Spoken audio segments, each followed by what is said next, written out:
The Wedding, bab 26, penulis Neng. Masa kini, Renata berjalan ragu menuju sebuah lorong panjang yang membentang cukup luas. Langkahnya sedikit gontai dan lemah. Perasaannya tidak tenang, seiring dengan dadanya yang bertalu hebat. Wanita satu anak itu menatap kosong dan datar pada ujung sana. Pikirannya terus berkecamuk pada hal-hal yang membuat tubuhnya terus bergetar. Sementara keringat dingin terus mengalir di dahinya. Loh, pasti bisa, Rek. Demi suami loh, demi Yasmin. Suara penyemangat itu samar terdengar. Abang tahu, kamu pasti bisa lewatin ini semua. Papa dan Mama berharap jika kalian bisa menambah kembali momongan. Mama merindukan suasana rumah yang terus ramai. Yang, bisa gak sih kamu tuh fokus sama aku aja? Mama, adek juga mau punya bayi seperti teman-teman adek. Lalu, setelahnya tawa mereka terdengar menguar di udara. Tawa yang selama ini selalu membuatnya selalu kuat untuk tetap bertahan melawan kerasnya dunia. Selamat siang, Rena.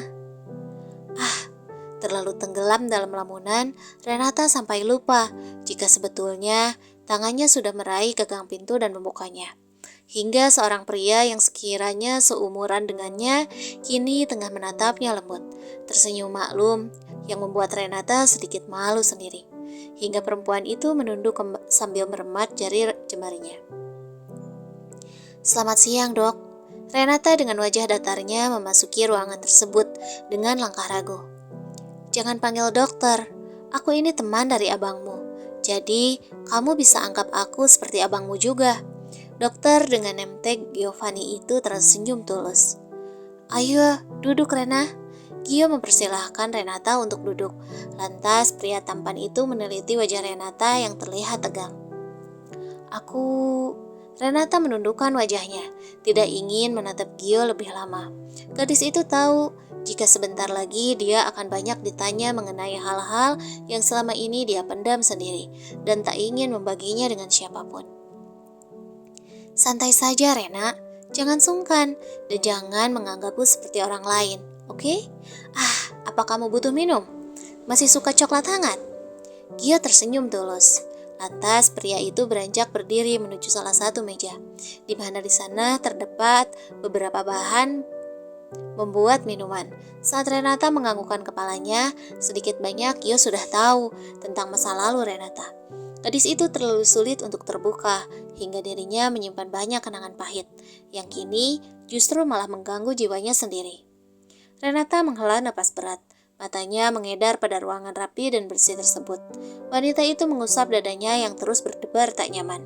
Renata butuh keberanian yang tinggi untuk bisa mendatangi ruangan tersebut. Bahkan setelah bertahun-tahun terlewati, Renata baru kali ini mau membuka dirinya untuk bisa membagi masa lalu peliknya dengan orang lain. Sungguh, semua ini adalah perjuangan yang tidak mudah baginya. Renata sepertinya harus memberikan reward untuk dirinya sendiri. Kamu habis dari mana, Yang? Kamu pergi nggak bilang-bilang aku? Ini sudah malam loh, harusnya kamu kabarin aku. Emma bilang, kamu nggak punya jadwal kerja di luar loh, kamu juga nggak lembur. Tapi tadi pas aku datengin ruangan kamu siang-siang, kamu sudah tidak ada di ruanganmu. Baru saja menginjakkan kakinya di lantai rumahnya, Renata sudah diberondongi dengan banyak pertanyaan dari Fauzan.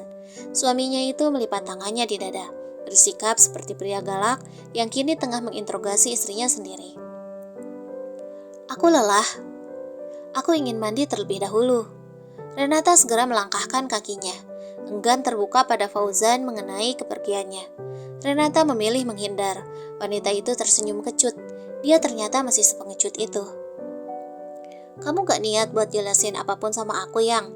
Aku sama adek nungguin kamu loh. Fauzan sedikit kesal juga, karena Renata masih enggan terbuka padanya. Menurut Fauzan, rumah tangga itu harus saling terbuka, saling berbagi cerita, bukan seperti ini. Bahkan Renata begitu sulit menjawab ketika ditanya. Aku mau mandi. Hanya itu yang Renata katakan, sebelum wanita itu pergi meninggalkan Fauzan dengan segala kekesalannya. Dengan menghentakkan kaki, Fauzan menuju kamar putrinya. Rasanya begitu kesal kalau Renata bersikap seperti demikian. Isi pikiran Fauzan melayang kemana-mana. Saat istrinya tidak ada kabar, kepala Fauzan terisi penuh dengan segala hal buruk. Salah satunya adalah, apakah mungkin jika Renata selingkuh? Fauzan segera menggelengkan kepalanya. Gak mungkin Renata seperti itu. Sama suaminya saja, dia begitu datar. Bagaimana dengan pria lain? Tapi, bisa jadi bukan? Selama ini Renata terpaksa menikah denganku. Dia belum juga mencintaiku.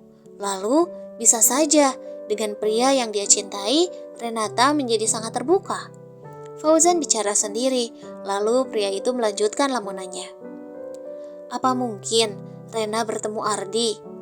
Mantannya itu? Aku dengar sekarang dia punya perusahaan yang cukup maju di luar kota sana.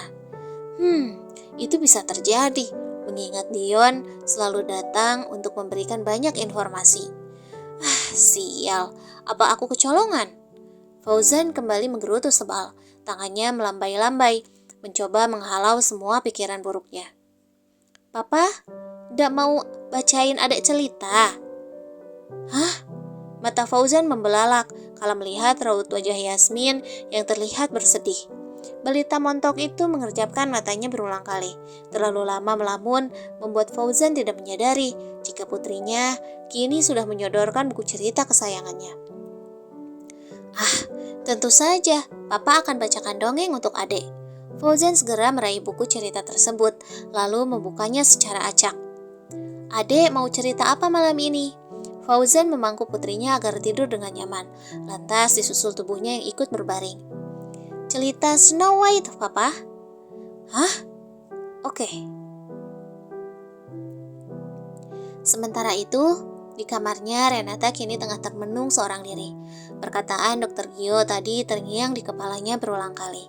Ada banyak serangkaian yang Renata lakukan. Renata merasa sedikit terbebani. Sejujurnya Renata belum siap membagi ingatan buruknya pada orang lain. Namun, demi mereka yang Renata cintai, Renata harus bisa berusaha. Renata perlahan berjalan menuju kamar mandi. Seharian berada di luar membuat tubuh terasa gerah. Pelan Renata menyimpan handuk di gantungan yang berada di pinggir tembok. Lantas, wanita itu segera membasuh wajahnya di wastafel, menatap wajah basahnya dengan pandangan kosong. Renata perlahan kini membuka bajunya. Terpampang di sana ada noda hitam yang memanjang, bekas sayatan tepat di bagian perutnya. Sayatan berbentuk acak itu bukan bekas operasi sesar atas kelahiran Yasmin, tapi bekas luka lain yang membuat Renata bertahun-tahun membenci banyak orang, termasuk dirinya sendiri. Renata mengusapnya perlahan. Rasanya sudah tidak sakit lagi, namun tetap saja, kala melihatnya, rasa sakit di hatinya akan terasa semakin menganga. Perih tak terkira. Bayangan itu kembali muncul dalam ingatan. Tangan Renata terkepal kuat. Air matanya kembali luruh di pipi. Bayangan itu kembali muncul dengan jelas. Perlahan, tangan Renata yang terkepal kini meninju tembok di sampingnya dengan cukup keras. Renata tidak merasakan kesakitan, meski bisa saja besok tangannya akan menimbulkan luka lebam. Renata tidak peduli. Yang ia pedulikan kini adalah bagaimana cara mengusir bayangan itu agar segera hilang dari ingatannya.